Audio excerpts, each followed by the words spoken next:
Oh boy. So we're finally arriving at the home stretch, and I and many others will agree that spring 2024 has exceeded expectations when it comes to the sheer quantity of Yuri. We were both blown away by many intimate moments and pleasantly surprised by blossoming relations. And I believe that credit must always be given to shows that provide quality production and a deep understanding of storytelling, especially in the name of spreading fantastic Yuri stories to the hungry masses. However, the journey wasn't all sunshine and rainbows. Now, it doesn't surprise me anymore to see at least one show in a season plagued with production issues. It's almost as certain as death, taxes, and Taylor Swift at this point. Whether it's caused by sheer incompetence or grueling, unrealistic deadlines imposed on the staff. No matter the reason, the results will always initiate a frown and facepalm from me. Not just from seeing shit on my screen, but also from the stark realization that there are no winners in the end. The animators are worked to a ragged and demoralized state, the studio's reputation dips further into the septic tank, and the audience is left reeling from the blatant embarrassment they had to endure. And on that note, let's finally talk about Whisper Me a Love Song. Now let me preface this by saying that I have not read the manga, so I can't make any judgments comparing the two. However, I would bet good money that the anime fails to meet the same standards as the manga, based on fan reception online and my own knowledge of Takashima Eiku's work. And to simplify it, the bulk of criticism falls upon the shoddy animation quality that continues to dip as the weeks roll by. So in case you're out of the loop, we were recently given a behind the scenes update on the anime, and why production quality took such a massive hit. According to a Twitter user named Patsta, they were apparently given leaked information by an individual working on the anime who informed Pat of the horrendous working conditions, conflicting schedules, miscommunication between departments, and other terrible stinky issues. They also claimed that the entire Yokohama animation team, which is one of the two studios working on the anime, the other being Cloud Hearts, has left production because of all the mistreatment. And the reason we see so many mistakes such as characters phasing in and out of existence is apparently because only a tiddlywink of a team were assigned to work on animating certain scenes, and they all had conflicting schedules, exponentially short due dates, and very little opportunities to coordinate with each other. Now, of course, I have to stress that these are still only allegations. We still don't have any official statements from the production team regarding these very serious matters.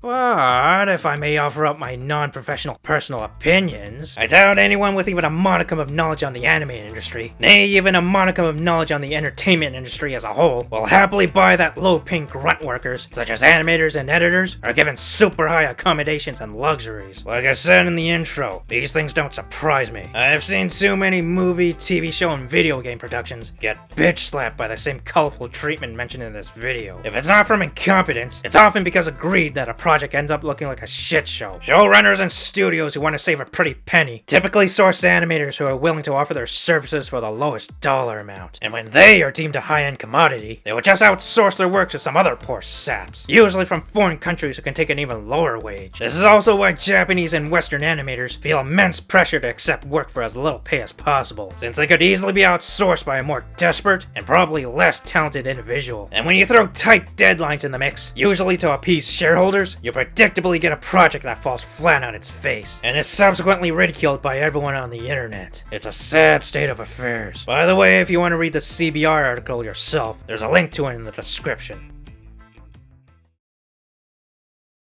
Now with that out of the way, I want to finally share my thoughts on the anime itself. And I guess I should have said this earlier in the video, but spoilers ahead. Now I was worried right from the start when I heard that the original premiere date of the anime was supposed to be in January, but was subsequently pushed back to April 2024. However, the trailer looked okay, and I was optimistic that a big-time Yuri series like this would be treated with respect and competence. Then the anime finally rolled around, and as you'd expect from the first episode, the animation looked fine. Nothing spectacular, but not offensive on the eyes either. But regarding the story, it's pretty straightforward. Yori, our big cuddly senpai, falls in love with her small but equally cuddly kohai, Himari. After a little misunderstanding, Yori gains the courage to ask Himari out on a date and profess her love for her. Not quite knowing how to feel, Himari is given ample time to process her relationship with Yori. Then, after wowing her again during a concert, Yori finally got her answer, and she and Himari became another couple to add to the ever ever-growing canon Yuri couple list. So right off the bat, I was a little taken aback by how fast it took to get a love confession, but it was balanced out by a decently paced focus on Himari's growing feelings for Yuri. The cherry on top was that fantastic scene of Himari accepting her love for Yuri, and the sprinkles were all the adorable flirting moments. Now aside from that, I don't have too much to say in regards to positives. I guess the voice acting is pretty good. So sadly, I'm now relegated to point out the unfortunate shortcomings that plague this anime. And believe it, this is gonna hurt me much more than it hurts you. Since we already talked about the animation looking like ass, I want to start with something else first, and that is the visual style of the anime. No doubt you've seen plenty of these random panel shots appear throughout the show, and of course my favorite reoccurring character, a desktop screensaver. I'm convinced these visual choices were implemented to partially cover for the poor animation, because they use these to absolutely no expense. Now I will grant them for trying to give their anime some sort of visual identity, but it's painfully obvious how insecure they are if they feel the need to use it this often. As the great Gordon Ramsay once said, a chef who macerates a dish with too much dressing is a sign of insecurity.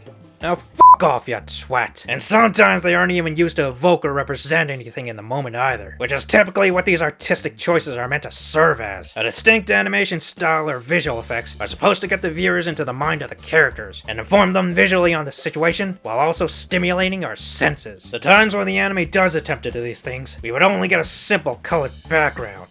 Not exactly all that stimulating. So finally, let's talk about the animation itself. As I said earlier, the animation in the first episode was acceptable. The characters moved around almost naturally, and there was a decent amount of detail in their designs. However, they washed their hands of this immediately, and the quality kept dipping with every subsequent episode. It's actually kind of amazing, honestly. Their limbs moved around like there was only a single joint, their faces got hit by a symmetry scrambler, and almost every scene looked like it went through a slideshow program. But if you want to see all these things in play, look no further than episode 7, which is filled with so many technical issues that it made my head spin. This, of course, is where the infamous disappearing microphone scene originates from. It's pretty clear after episode 6 that someone dropped the ball hard. And on top of wonky animation, you also get boring cinematography, minimal character movements, and terrible editing. And I know I'm starting to sound like an asshole here, but I'm trying to stress that these things aren't acceptable in any given circumstance. And at this point, some viewers may have noticed I have pretty much the same complaints with this anime as I did with gushing over magical girls. I'm honestly getting deja vu here, but it's actually worse for gushing because it's supposed to be an action anime, where your characters move around like stick figures in a scene that's supposed to be tense and action-packed. It's a lot more noticeable. Now to be fair, I don't know if gushing had production issues as well, or if they had a tiny budget to work with, or if the team was just incredibly untalented. But the point of my criticism of that show, and any show that share the same issues as it, is that we can't let standards drop to those levels. Otherwise, it will continue to lower the bar and cause us to become complacent. For example, if you're served a shitty meal at a restaurant, and the waiter tells you that the chef was having a bad day, his wife cheated on him, and his dog was abducted by aliens, you'll feel bad for the guy, but you don't happily continue eating that shitty meal, and it isn't entitled for viewers to ask for something that's somewhat decent. Because at the end of the day, we're being screwed as well. For our time, money, and commitment. Just ask any Pokemon fan.